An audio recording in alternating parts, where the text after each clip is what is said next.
ಶ್ರೀ ಗುರುಭ್ಯೋ ನಮಃ ಪರಮಗುರುಭ್ಯೋ ನಮಃ ಶ್ರೀಮದಾನಂದತೀರ್ಥ ಭಗವತ್ಪಾದಾಚಾರ್ಯ ಗುರುಭ್ಯೋ ನಮಃ. ವ್ಯಾಸಾಯ ಭವನಾಶಾಯ ಶ್ರೀಶಾಯ ಗುಣರಾಶಯೇ ಹೃದಯಾಯ ಶುದ್ಧ ವಿದ್ಯಾಯ ಮಧ್ವಾಯ ಚ ನಮೋ ನಮಃ. ನಿನ್ನೆ ಸಿಕ್ಕಾಗ ನಾವು ಭೀಮಸೇನ ಚಿಂತನದಲ್ಲಿ ಭೀಮ ಕೋಪಗೊಂಡಿದ್ದನ್ನ, ಯಾವ ಮಟ್ಟದಲ್ಲಿ ಕೋಪಗೊಂಡ, ಧರ್ಮರಾಯನಿಗೆ ಹೇಗೆ ಬೈದ, ಇವರೆಲ್ಲ ಈ ತರ ಮಾತಾಡ್ತಿರೋದು ಮಾಡ್ತಿರೋದಕ್ಕೆ ಕಾರಣ ನೀನೇ, ನಿನ್ನನ್ನು ಬೈಬೇಕು ಅಂದ ಧರ್ಮರಾಜ. ನೀನು ಪಣಕ್ಕಿಡದೆ ಹೋಗಿದ್ರೆ ದ್ರೌಪದಿಯನ್ನ ಈ ತರಹ ಒಂದು ಸ್ಥಿತಿ ನಮಗೆ ಬರ್ತಿರ್ಲಿಲ್ಲ ಅಂತ ಹೇಳ್ದ. ಅದಾದ ಮೇಲೆ ಅದಕ್ಕೂ ಮುಂಚೆಯಲ್ಲಿ ಅಥವಾ ಅದಾದ ಮೇಲೆ ಎಲ್ಲ ಹೇಗೆ ಕೋಪವನ್ನು ವ್ಯಕ್ತಪಡಿಸಿ ಭೀಮ ಕೆಂಡಾಮಂಡಲವಾದ ಅನ್ನೋದನ್ನೆಲ್ಲ ನೋಡಿದ್ವಿ. ಅದಾದ ಮೇಲಿಂದ ಮುಂದೆ ಭೀಮಸೇನ ತೊಡೆಯನ್ನು ಮುರಿಯುವ ಸಂಕಲ್ಪ ಮಾಡ್ತಾನೆ ದುರ್ಯೋಧನನದ್ದು. ಅದು ಯಾವ ತರ ಅಂತ ಇವತ್ತು ನೋಡೋಣ. ಮಹಾಭಾರತದ ಶ್ಲೋಕ ಹೇಳುತ್ತೆ, ಅಭ್ಯುತ್ಸ್ಮಯಿತ್ವ ರಾಧೇಯಂ ಭೀಮಮಾರ್ಧ್ವಾರ್ಷ ಎನ್ನಿವ ದ್ರೌಪದ್ಯ ಪ್ರೇಕ್ಷಮಾಣಾಯ ಸವ್ಯಮೂರುಮ ದರ್ಶಯತ್ ಅಂತ. ಕರ್ಣನ ಕಡೆ ನಕ್ಕು ಪ್ರೋತ್ಸಾಹಿಸಿ ದ್ರೌಪದಿಯನ್ನು ನೋಡಿ ಕಣ್ಣು ಹೊಡೆದು ತೊಡೆ ತಡ್ತಾನೆ ದುರ್ಯೋಧನ, ಎಡತೊಡೆಯನ್ನ. ಅದೂನುವೆ ನೀನು ಈಗ ನನ್ನ ಭೋಗದ ವಸ್ತು, ಬಾಯಲ್ಲಿ ಕೂತ್ಕೊ ಅಂತ. ಇದು ಬೇಕು ಅಂತಲೇ ದುರ್ಯೋಧನ ಭೀಮಸೇನನ್ನೇ ಪರ್ಟಿಕ್ಯುಲರ್ ಆಗಿ ಕೆಣಕೋದಕ್ಕೆ ಪ್ರಯತ್ನ ಪಡುವಂಥದ್ದು.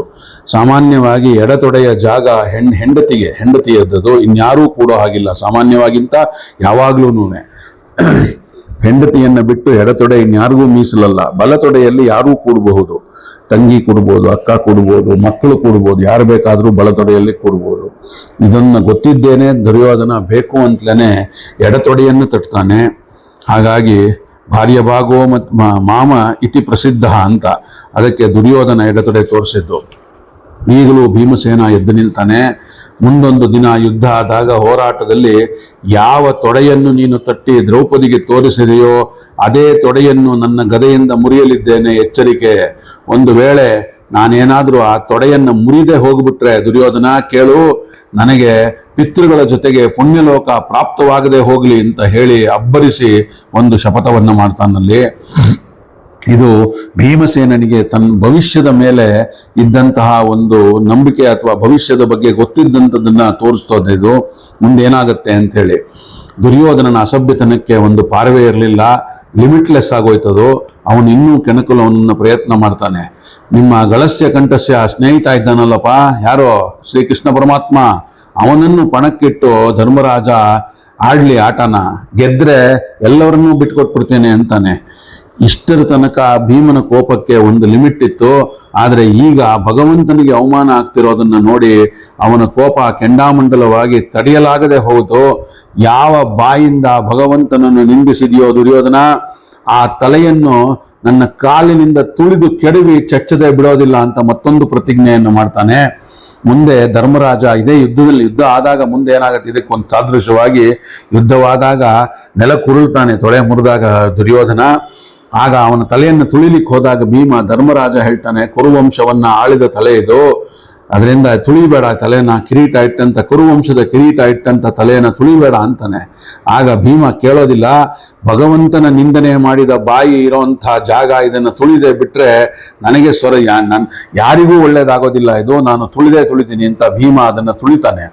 ಈ ಸನ್ನಿವೇಶದಲ್ಲಿ ಭೀಮಸೇನ ಹೇಗೆ ಕಂಡ ಅಂದ್ರೆ, ಆ ಒಂದು ಅರಮನೆಯಲ್ಲಿ ದ್ಯೂತದಲ್ಲಿ ಎಲ್ಲರೂ ಸೋತಿರುವಾಗ ಎಲ್ಲವನ್ನೂ ಕಳ್ಕೊಂಡು ದ್ರೌಪದಿಗೆ ಅವಮಾನವಾಗಿ ಕೃಷ್ಣನಿಗೂ ಅವಮಾನವಾದಾಗ ಹೇಗೆ ಅವನು ಕಾಣಿಸ್ತಿದ್ದ ಅನ್ನೋದನ್ನ ಮಹಾಭಾರತ ಬಹಳ ಸುಂದರವಾಗಿ ಚಿತ್ರಣ ಕೊಡುತ್ತೆ. ನಮ್ಮ ಕಣ್ಮುಂದೆ ಬಂದುಬಿಡುತ್ತೆ. ಎದುರುಗಡೆ ಕೆಲವು ಸರ್ತಿ ಭಯವಾಗೋಗುತ್ತೆ, ಭೀಮ ಹೀಗಿದ್ದಾನಲ್ಲ ಅಂತ ಕೇಳೋದನ್ನೇ ವೇದವ್ಯಾಸ ದೇವರು ಅಂಥ ಒಂದು ಚಿತ್ರಣವನ್ನು ಮಹಾಭಾರತದಲ್ಲಿ ನಮಗೆ ತೋರಿಸ್ಕೊಟ್ಟಿದ್ದಾರೆ. ಸಿಟ್ಟಿಗೆದ್ದ ಭೀಮಸೇನನ ದೇಹ ಹೇಗಿತ್ತಪ್ಪ ಅಂದ್ರೆ, ಸಕಲ ಅಂಗಾಂಗಗಳಿಂದ ಬೆಂಕಿಯ ಜ್ವಾಲೆಗಳು ಹೊರಹೊಮ್ಮುತ್ತಾ ಇದ್ವು ಅಂತ ಹೇಳ್ತಾರೆ. ಅದನ್ನು ಅಲ್ಲಿದ್ದವರೆಲ್ಲ ಕಂಡು ಬೆಚ್ಚಿ ಬಿದ್ದು ಬೆರಗಾಗೋದ್ರು ಅಂತ ಹೇಳುತ್ತೆ. ಬೆಂಕಿ ಬಿದ್ದ ಮರದ ಪೊಟ್ರೆಗಳಿಂದ ಹೇಗೆ ಕಿಡಿಗಳು ಹೊಗೆ ಮತ್ತು ಹೊರಗೆ ಬರ್ತಾ ಇರ್ತವೋ ಪೊಟ್ರೆಗಳಿಂದ, ಹಾಗೆ ಭೀಮಸೇನನ ಒಂದು ರಂಧ್ರಗಳಿಂದ ಅವನ ಮೈಯಿಂದ ಆ ಒಂದು ಕಿಡಿ ಸ್ಪಾರ್ಕ್ ಎಮಿಟ್ ಆಗ್ತಾ ಇತ್ತು, ಹೊಗೆ ಬರ್ತಾ ಇತ್ತು ಅವನ ದೇಹದಿಂದ ಅಂತ ಹೇಳಿ ಸಭೆ ಗಾಬರಿಗೊಂಡು ಬಿಡ್ತು ಅಂತ ವೇದವ್ಯಾಸರು ದಾಖಲು ಮಾಡ್ತಾರೆ. ಅಂಥ ಒಂದು ಕೋಪದಲ್ಲಿ ಕೋಪದಲ್ಲಿ ಕಾದು ಹೋಗ್ತಾ ಇದ್ದ ಭೀಮಸೇನ. ಇಷ್ಟಾದಾಗ್ಲೂ ಕೂಡ ಸುಮ್ಮನಿರ್ಬೇಕಲ್ಲ ದುರ್ಯೋಧನ, ಅವನ ಒಂದು ಇನ್ನೊಂದು ಲಿಮಿಟ್ಲೆಸ್ ಅವನೊಬ್ಬ ದುರ್ಯೋಧನ ಮತ್ತೂ ಕೆಣಕ್ತಾನೆ ಭೀಮಸೇನನನ್ನ. ದ್ರೌಪದಿಯನ್ನು ಕರ್ಕೊಂಡು ಹೋಗಿ ನಮ್ಮ ಅಂತಃಪುರದಲ್ಲಿ ಬಿಡಿ, ಇನ್ನು ನಮ್ಮ ದಾಸಿಯವಳು ನನ್ನ ಸ್ವತ್ತು ಅಂತ ಹೇಳ್ತಾನೆ. ಇಷ್ಟರ ತನಕ ಧರ್ಮರಾಜನ ಮಾತಿಗೆ ಬದ್ಧನಾಗಿ ಸುಮ್ಮನಿದ್ದಂಥ ಭೀಮಸೇನ ಅದರ ವಿಷಯ ಕೊನೆಗೆ ಘಟ್ಟ ತಲುಪಿದಾಗ ಅದೊಂದು ಭಯಾನಕ ಪ್ರಸಂಗವಾಗುತ್ತೆ. ವಿಕರ್ಣ ಇಬ್ಬರೂ ಪ್ರತಿಭಟಿಸ್ತಾರೆ. ವಿಕರ್ಣ ಪ್ರತಿಭಟಿಸ್ತಾನೆ ನಿಜ, ಆದರೆ ಅವನೇನು ಸಾತ್ವಿಕನಾಗಿರ್ಲಿಲ್ಲ. ಅಣ್ಣನ ಎಲ್ಲಾ ಮಾತಿಗೂ ಕುಮ್ಮಕ್ಕನ್ನು ಕೊಟ್ಟಂಥವನು ವಿಕರ್ಣ, ತಮ್ಮ ದುರ್ಯೋಧನನಿಗೆ ಅಣ್ಣನ ಮಾತಿಗೆ ಎಲ್ಲವನ್ನೂ ಕುಮ್ಮಕ್ ಕೊಡ್ತಾ ಇದ್ದಂಥವನು. ಆದರೆ ಹೊರಗಡೆ ಮಾತ್ರ ಒಬ್ಬ ಧಾರ್ಮಿಕನ ಸೋಗು ಅವನಿಗೆ. ಹಾಗಾಗಿ ಎಲ್ಲಾ ಪಿತೃಗಳಲ್ಲೂ ಭಾಗಿಯಾಗಿದ್ದವನು ವಿಕರ್ಣ. ಆದರೂ ಅವನು ಸಭೆಯಲ್ಲಿ ನಿರಾಕಾರ ಮಾಡಿದವರು ಇಬ್ಬರೇನೆ, ಒಬ್ಬ ವಿದುರ, ಒಬ್ಬ ವಿಕರ್ಣ ನಾಟಕೀಯವಾಗಿ, ವಿದುರ ನಿಜವಾಗಿ ಸಾತ್ವಿಕವಾಗಿ. ಆದರೆ ಭೀಮಸೇನನ ರೀತಿ ಇನ್ಯಾರೂ ಪ್ರತಿಭಟಿಸಲಿಲ್ಲ ಅಲ್ಲಿ ಅಂತ ಹೇಳ್ತಾರೆ. ವಿದುರ ತಲೆಗೆ ಕೈ ಹಾಕಿ ಕೈ ಅಂದ್ರೆ ನಾನು ಹೇಳ್ತಿರೋದು ಪಾಂಡವರ ಕಡೆ ಭೀಮಸೇನ ಒಬ್ಬ ಪ್ರತಿಭಟಿಸಿದ, ಕೌರವರ ಕಡೆ ವಿದುರ ಮತ್ತು ವಿಕರ್ಣ ಪ್ರತಿಭಟಿಸಿದ್ರು. ಅಸಹಾಯಕನಂತೆ ವಿದುರ ತಲೆ ಮೇಲೆ ಕೈ ಇಟ್ಟು ಕೂಡ್ತಾನೆ. ಇಷ್ಟರ ತನಕ ಆದ ಅನ್ಯಾಯಗಳ ಬಾಹ್ಯ ಅನ್ಯಾಯಗಳು ಇನ್ನು ಮುಂದೆ ಆಗುವಂಥದ್ದು ಭಯಾನಕ, ಮುಂದಿನ ಅಚಾತುರ್ಯ ಕಲ್ಪನಾತೀತವಾದಂಥದ್ದು ಅಂತ ಮಹಾಭಾರತ ಹೇಳುತ್ತೆ. ಈಗ ಭೀಮಸೇನನ ಎದ್ದು ನಿಂತು ಅರ್ಜುನನಿಗೆ ಹೇಳ್ತಾನೆ. ಇಲ್ಲಿ ಮಹಾಭಾರತದಲ್ಲಿ 3 ಶ್ಲೋಕದಲ್ಲಿ ಬಂದಿದೆ ಆ ಪದಗಳು. ಮಹಾಭಾರತದ ಅಸ್ಪಷ್ಟತೆ ಇರುವಂಥದ್ದು ಅದು ತಾತ್ಪರ್ಯ ನಿರ್ಣಯದಲ್ಲಿ ಸ್ಪಷ್ಟವಾಗಿ ಬರುತ್ತೆ. ಅದು ತ್ರೀಣಿ ಜ್ಯೋತಿಷಿಂ ಅನ್ನುವಂಥ ಪದ್ಯದಿಂದ ಶುರುವಾಗಿ ದೇವಲ್ರೋ ಬ್ರವೀತ್ ಅನ್ನೋದನ್ನು ಎಂಡಾಗತ್ತೆ. ಅದನ್ನು ಇನ್ನೂ ಮತ್ತೆ ಶ್ಲೋಕ ಬೇಕಾದ್ರೆ ಮತ್ತೆ ಹೇಳೋಣಂತೆ. ಸಾಧನೆಯ ಪಥದಲ್ಲಿ ಭವಿಷ್ಯತ್ತಿನ ಜೊತೆಗೆ ಸಾಗಲು 3 ಬೆಳಕುಗಳು ಅಂತ ದೇವಲ ಮುನಿಯ ವಚನ ಬರುತ್ತೆ, ವೇದದ ವಚನ ಅದು. ಸಂತತಿ, ಕರ್ಮ ಮತ್ತು ಜ್ಞಾನ. ವಂಶ ಮುರಿಯುವುದೇ ಸಂತಾನದ ಮೂಲಕ. ಹಾಗಾಗಿ ಸತ್ತ ಅನಂತರ ಒಬ್ಬ ವ್ಯಕ್ತಿನ ಉಳಿಸೋದಕ್ಕೆ ಅವನು ಪ್ರತಿನಿಧಿಸೋದಕ್ಕೋಸ್ಕರ ಸಂತತಿ ಮೂಲ ಮುಖ್ಯ ಕಾರಣವಾಗುತ್ತೆ. ಅವನು ಬಿಟ್ಟು ಹೋದ ಸಂತತಿ ಅವನ ವಂಶವನ್ನು ಉಳಿಸುತ್ತೆ. ಅವನ ಒಂದು ಸಾಧಿಸಿದ ಕರ್ಮದ ಮೂಲಕ ಮತ್ತು ಅವನು ಗಳಿಸಿದ ಜ್ಞಾನದ ಮೂಲಕವೂ ಸಹ. ಒಬ್ಬ ಜ್ಞಾನಿ ತಾನು ತನ್ನ ಶಿಷ್ಯ ಸಂತತಿಗೆ ಜ್ಞಾನವನ್ನು ಹಂಚಿ ಅದರ ಮೂಲಕ ಉಳಿತಾನೆ. ಭೀಷ್ಮಾಚಾರ್ಯರು ದೇಹತ್ಯಾಗ ಮಾಡುವಾಗ ಎಕ್ಸಾಂಪಲ್ಗೆ ದೇಹತ್ಯಾಗ ಮಾಡಬೇಕು ಅಂತ ತೀರ್ಮಾನಗೊಂಡಾಗ ಎಲ್ಲರೂ ಆರಾಮವಾಗಿದ್ದಾಗ ಕೋಪಗೊಳ್ತಾನೆ ಕೃಷ್ಣ. ಅವನು ಕೋಪಗೊಂಡಿದ್ದ ಇಡೀ ಮಹಾಭಾರತದಲ್ಲಿ 2 ಬಾರಿ, ಅದರಲ್ಲಿ ಇದೊಂದು ಬಾರಿ ಜ್ಞಾನ ಸೂರ್ಯ ಮುಳುಗ್ತಾ ಇದ್ದಾನೆ ಅಂತ ಕೋಪಗೊಳ್ತಾನೆ. ಫಸ್ಟ್ ಸೂರ್ಯ ಮುಳುಗ್ತಾ ಇದ್ದಾನೆ ಅಂತಾನೆ ಧರ್ಮರಾಯ ದಿನ ಸೂರ್ಯ ಮುಳುಗ್ತಾನೆ, ಅದರಿಂದ ಏನಾಗುತ್ತೆ ಅಂದಾಗ, ಅಯ್ಯೋ ಪೆದ್ದ, ಈ ಸೂರ್ಯ ಇವತ್ತು ಮುಳುಗಿದ್ರೆ ನಾಳೆ ಬೆಳಗ್ಗೆ ಮತ್ತೆ ಹೇಳಲ್ಲಪ್ಪ, ಜ್ಞಾನ ಸೂರ್ಯ ಭೀಷ್ಮಾಚಾರ್ಯರು ಮುಳುಗೋಗ್ತಾ ಇದ್ದಾರೆ ಅಂತ ಹೇಳ್ತಾನೆ. ಆಗ ನಡಿ ಅಲ್ಲಿಂದ ಹೋಗಿ ಎಲ್ಲ ಜ್ಞಾನವನ್ನು ಹೀರ್ಕೋ, ಭೀಷ್ಮಾಚಾರ್ಯರಿಂದ ಮನುಷ್ಯ ಸಾಯೋದು ಸಹಜ, ಆದರೆ ಜ್ಞಾನ ಸಾಯಬಾರದು ಅನ್ನೋದು ಕೃಷ್ಣನ ಬಹಳ ದೊಡ್ಡ ಒಂದು ಐಡಿಯಾಲಜಿ. ಧರ್ಮರಾಜನನ್ನು ಎತ್ತರಿಸ್ತಾನೆ.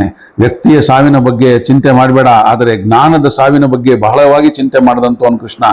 ನಾನು ಹೇಳಲು ಈಗ ಸಮರ್ಥನಲ್ಲ ಅಂತ ಭೀಷ್ಮಾಚಾರ್ಯರು ಹತ್ರ ಹೋದಾಗ ಹೇಳಿದಾಗ, ನಾನು ಇನ್ನೇನು ಬೆಳಗ್ಗೆ ಪುಣ್ಯಕಾಲ ಉತ್ತರಾಯಣ ಬರಕ್ಕೆ ಕಾಯ್ತಾ ಇದ್ದೀನಪ್ಪ, ಸೂರ್ಯೋದಯ ಆದ ತಕ್ಷಣ ನಾನು ಪ್ರಾಣ ಬಿಡಬೇಕು ಅಂದಾಗ, ಏನು ತೊಂದರೆ ಇಲ್ಲ, ನೀವು ಹೇಳಕ್ ತ್ರಾಣ ಇಲ್ಲ ಅಂದ್ರೆ ನೀನು ಶುರು ಮಾಡು, ನಿಮ್ಮೊಳಗೆ ಕೂತು ನಾನೇ ನುಡಿಸ್ತೀನಿ ಅಂತಾನೆ ಕೃಷ್ಣ ಸಂತೈಸ್ತಾನೆ. ಮುಂದೆ ಅರ್ಜುನನಿಗೆ ಉದ್ಧವ ಗೀತೆಯನ್ನು ಉಪದೇಶ ಮಾಡಿದ ಪ್ರಜ್ಞಾವಂತುವಿನ ಉಳಿಯುವುದಾಗೋಸ್ಕರವಾಗಿ ಕೃಷ್ಣಾವತಾರದಲ್ಲಿ ಅತ್ಯದ್ಭುತ ಮಹಿಮೆಯನ್ನು ತೋರಿಸಿದ್ದಾನೆ ಕೃಷ್ಣ. ಆದ್ರಿಂದಲೇ ಗಾಯತ್ರಿಯಲ್ಲಿ ಕೃಷ್ಣನನ್ನು ಹೇಳುವ ಪದ ಯಹ ಅಂತ.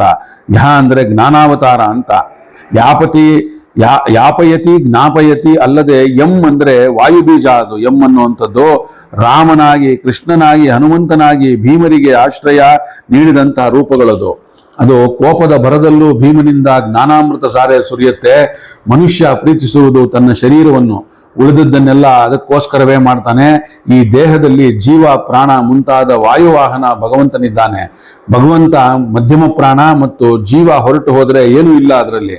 ಬಂಧುಗಳು ಬೇಡವಾದಂತೆ ಹೇಸಿಗೆ ವಸ್ತು ಅದು, ಆಮೇಲಿಂದ ಕೊಳ್ತು ಹೋಗುವಂತ ಹೆಣ ಆಗತ್ತದು ಜೀವ ಹೊರಟೋದ್ರೆ.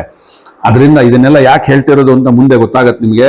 ಅಸ್ಥಿರ ದೇಹದಲ್ಲಿ ಉಳಿಯುವಂಥದ್ದು ಧ್ರುವವಾದಂಥದ್ದು ಸಂತತಿ ಅದು. ಹಾಗಾಗಿ ಕರ್ಮ ಮತ್ತು ಜ್ಞಾನ, ಸಂತತಿ, ಕರ್ಮ ಮತ್ತು ಜ್ಞಾನ 3, ಅದರಲ್ಲಿ ಇಲ್ಲಿ ಒಂದಕ್ಕಿಂತ ಒಂದು ಹೆಚ್ಚು ಧ್ರುವವಾಗತ್ತೆ. ಇಲ್ಲಿ ಒಳ್ಳೆಯ ಸಂತತಿ, ಸತ್ಕರ್ಮ ಮತ್ತು ಯಥಾರ್ಥ ಜ್ಞಾನ ಮಾತ್ರ ಮುಂದಿನ ಸಾಧನೆಗೆ ಬೆಳಕು ಕೊಡುವಂಥದ್ದು. ಕೆಟ್ಟ ಸಂತತಿ, ದುಷ್ಕರ್ಮ ಮತ್ತು ಯಥಾರ್ಥದಲ್ಲಿ ಅಯಾರ್ಥದಲ್ಲಿ ಜ್ಞಾನಗಳಲ್ಲ. ಕೆಟ್ಟ ಸಂತತಿ ಒಂದು ಮಲಮೂತ್ರದಂತೆ ತಾಯಿ ಬಸರಿನಿಂದ ಬರುವಂತಹ ಕೊಳೆ ಅದಷ್ಟೇನೆ. ಆ 3 ಬೆಳಕಿನಲ್ಲಿ ಒಂದು ಬೆಳಕು ಹೋಗಿಬಿಡುತ್ತೆ.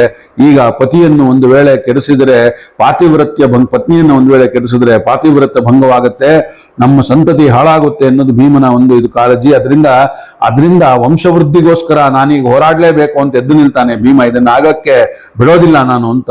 ಅಣ್ಣನ ಮಾತನ್ನ ಕೇಳಿ ಅರ್ಜುನನು ಕೂಡ ಎದ್ದು ನಿಲ್ತಾನೆ ನಿಜ ಅಂತ ಹೇಳಿ. ಮುಂದೆ ಕೀಚಕ ಬಲಾತ್ಕಾರ ಮಾಡಕ್ ಹೋದಾಗ್ಲೂ ಕೂಡ ನಾಳೆ ಬೆಳಗ್ಗೆ ಒಂದು ಕೀಚಕನಿರ್ಬೇಕು ಇಲ್ಲ ದ್ರೌಪದಿ ಇರಬೇಕು ಅಂತ ಅವಳು ಬಂದು ಭೀಮಸೇನನ ಹತ್ರ ಹೇಳ್ತಾಳೆ ಹೊರತು ಧರ್ಮರಾಜನ ಹತ್ರ ಅಲ್ಲ. ವಿದುರ ಹೇಳಿದ ಮೇಲೂ ತನ್ನ ಮಕ್ಕಳನ್ನು ತಡೆಯದೆ ಬೇಕೋ ಬೇಡವೋ ಅಂತ ಯೋಚನೆ ಮಾಡ್ತಿದ್ದಂತ ಧೃತರಾಷ್ಟ್ರ ಸುಮ್ಮನಿದ್ದಾಗ ಅಷ್ಟರಲ್ಲಿ ಏನಾಗತ್ತೆ ಅಂದ್ರೆ ಗಾಂಧಾರಿ ಓಡಿ ಬರ್ತಾಳಲ್ಲಿಗೆ. ಏನಿದು ನಮ್ಮ ಮನೆ ಸೊಸೆ ಅವಮಾನವಾಗ್ತಿರೋದನ್ನ ಇನ್ನೂ ಸುಮ್ಮನೆ ಕುಳಿತು ನೋಡ್ತಾ ಇದೆಯಲ್ಲ ಅಂತ ಗದರಿಸ್ತಾಳೆ ಗಂಡನನ್ನ. ನಿನ್ನ ಸ್ವಯಂಕೃತ ಅಪರಾಧದಿಂದ ಕುರುವಂಶ ನಾಶವಾಗೋಗುತ್ತೆ ಅಂತ ಹೇಳ್ತಾಳೆ ಗಂಡನಿಗೆ. ಇದು ಇತಿಹಾಸದಲ್ಲಿ ದಾಖಲಾಗೋಗುತ್ತೆ.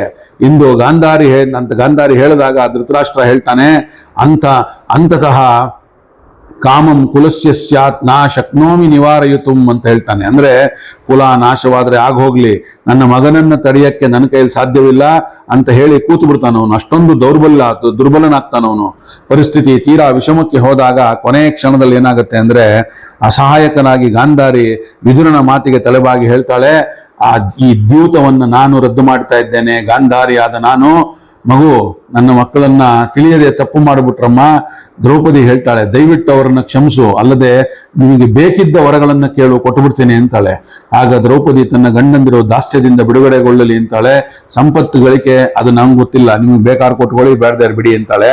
ನನ್ನ ಸಂಪತ್ತನ್ನು ರಾಜ್ಯವನ್ನು ಪುನಃ ಮರಳಿ ಕೊಟ್ಟಿದ್ದೇನೆ ನಾನು ನಿನಗಾದ್ರೂ ಅಂತ ಹೇಳಿ ಧರ್ಮರಾಜನಲ್ಲಿ ಕೊಟ್ಟಿದ್ದೇನೆ ಅಂತ ಹೇಳಿ ನೀನೇನು ತಿಳಿದುಕೊಳ್ಬೇಡಮ್ಮ, ದಯವಿಟ್ಟು ಕ್ಷಮೆ ಮಾಡು ಅಂತ ಗಾಂಧಾರಿ ಹೇಳ್ತಾಳೆ. ಅವಳೊಬ್ಳು ಮಹಾಮಹಿಳೆ ಗಾಂಧಾರಿ ಅವಳು. ಹಾಗಾಗಿ ಬಿಡುಗಡೆಗೊಂಡ ಪಾಂಡವರು ಇನ್ನೂ ಹಸ್ತಿನಾಪುರಕ್ಕೆ ಇನ್ನೇನು ಇಂದ್ರಪ್ರಸ್ಥದಿಂದ ಕಡೆಗೆ ಹೊರಡಬೇಕು. ಅಷ್ಟರಲ್ಲಿ ದುರ್ಯೋಧನ ನಾವು ಕಷ್ಟಪಟ್ಟು ಪಡೆದಿದ್ದನ್ನೆಲ್ಲ ಮುದುಕ ಕಳೆದುಕೊಂಡ್ಬಿಟ್ಟ ಅಂತ ಧೃತರಾಷ್ಟ್ರನಿಗೆ ಬೈತಾನೆ. ನೋಡಿ, ಕಷ್ಟಪಟ್ಟು ದುಡ್ಡು ಮಾಡಿದ್ದಂಥದ್ದು, ಕಷ್ಟಪಟ್ಟು ಸಂಪಾದನೆ ಮಾಡಿದ್ದಂತೆ ದ್ಯೂತ ಆಡಿ ಪಡೆದ ರಾಜ್ಯ. ಮತ್ತೆ ಶಕುನಿಗೆ ಗೊತ್ತಿದ್ದು ಒಂದೇ ತಂತ್ರ, ಇನ್ನೊಮ್ಮೆ ಜೂಜಿಗೆ ಕರೆಸು, ಅದಾದ್ಮೇಲೆ ಒಂದೇ ದಾಳ ಸೋಲ್ಸಿ ಅವರನ್ನ. ಸೋತ್ರೆ ಏನಪ್ಪಾ ಅಂದ್ರೆ ನೀವು 12 ವರ್ಷ ವನವಾಸ, 1 ವರ್ಷ ಅಜ್ಞಾತವಾಸ ಅಂತ ಹೇಳ್ತಾನೆ. ಧೃತರಾಷ್ಟ್ರನ ಅನುಮತಿ ಪಡೆದು ಪುನಃ ಧರ್ಮರಾಜ ದೌರ್ಬಲ್ಯವನ್ನು ಉಪಯೋಗಿಸ್ಕೊಂಡು ಮತ್ತೆ ಜೂಜಿಗೆ ಕರೀತಾನೆ. ಆಗಲೂ ಶಕುನಿ ಗೆಲ್ತಾನೆ. ಅಲ್ಲಿಂದ ಮುಂದೆ ಕಾಡಿಗೆ ವಾನಪ್ರಸ್ಥಕ್ಕೆ ಹೋಗುವ ಒಂದು ಸನ್ನಿವೇಶ, ಅದನ್ನ ನಾಳೆ ಸಿಕ್ಕಾಗ ನೋಡೋಣಂತೆ. ಪಾಂಡವರು ಹೇಗೆ ಸೋತರು, ಮತ್ತೆ ಹೇಗೆ ವನವಾಸಕ್ಕೆ ತೆರಳಿದ್ರು, ವನವಾಸಕ್ಕೆ ಹೋಗುವಾಗ ದಾರಿಯಲ್ಲಿ ಅಥವಾ ಸಭೆಯಲ್ಲಿ ಏನೇನಾಯ್ತು ಹೋಗಕ್ಕೂ ಮುಂಚೆ, ಅದೆಲ್ಲವನ್ನು ಬಹಳ ವಿಸ್ತಾರವಾಗಿ ಮಹಾಭಾರತ ತಿಳಿಸ್ಕೊಡುತ್ತೆ.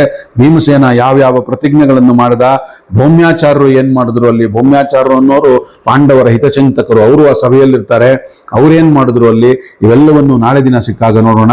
ಅಲ್ಲಿವರೆಗೂ ಇವತ್ತಿನ ಈ ಒಂದು ಭೀಮಸೇನ ಚಿಂತನವನ್ನ ಇಲ್ಲಿಗೆ ಉಪಸಂಹಾರ ಮಾಡಿ ಇದನ್ನ ನನ್ನ ಗುರುಗಳಾದ ಬನ್ನಂಜೆ ಅವರಿಗೆ ಹಾಗೂ ಅವರ ಅಂತರ್ಯಾಮಿಯಾದ ವಾಯುದೇವರು ಹಾಗೂ ಶ್ರೀಕೃಷ್ಣ ಪರಮಾತ್ಮನ ಪಾದಗಳಿಗೆ ಅರ್ಪಣೆಯನ್ನು ಮಾಡೋಣ. ಶ್ರೀಕೃಷ್ಣಾರ್ಪಣಮಸ್ತು. ಸರ್ವೇ ಸಜ್ಜನ ಸುಖಿನೋ ಭವಂತು.